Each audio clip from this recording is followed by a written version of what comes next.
各位網友，呢條片呢，我哋係講了凡四訓語解精篇係白話文嘅解說。第一篇立命之學，一切都是命，半點不由人。內容係咁樣嘅：我童年就失去咗父親，母親認為學習醫術可以養生活己，亦都能濟世活人，而且學成一技在手，亦都可以完成父親嘅心願。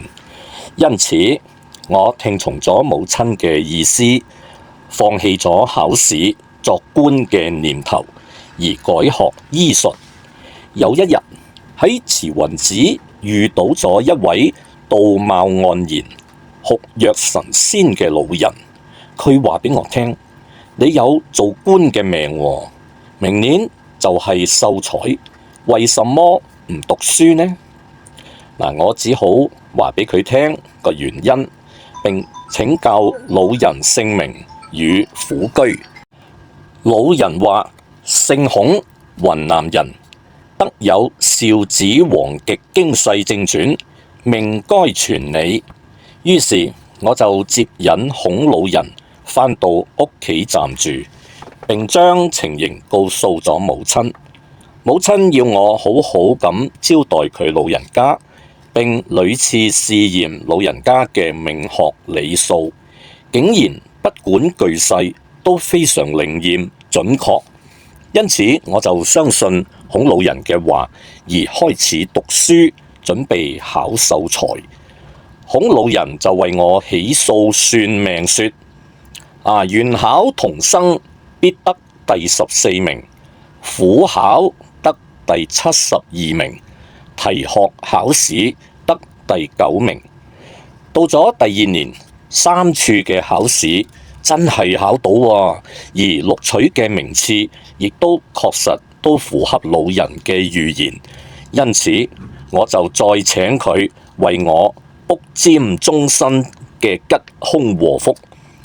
孔老人算定嘅結果話：我某年會考上第幾名，某年又補上呢個廩生訣，某年當貢，而後某年就選為四川知縣，在任3年半，即離職歸鄉。53歲8月14日丑時，壽終正寢而無子。從此以後，逢親碰到咗考試名次嘅先後，都不出孔老人嘅預言所料。孔老人仲算定我命中注定需要領用91石5斗嘅廩生米，即係話秀才做官得到嘅俸祿，先至升為貢生。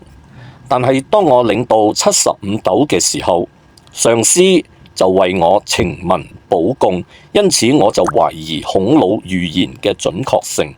冇諗到結果仲係被駁回補貢嘅呈文。直到丁卯年，上司發現考場裏邊我出題嘅預備卷作得好好，唔忍心埋沒人才，就吩咐縣官替我呈文，正式升補貢職，計算所領嘅廩生米糧，又確定係91石5斗。從此我更加相信升官發財遲速有時，富貴在天，死生由命嘅命運理數，對人生從此心灰意冷，淡然無求啦。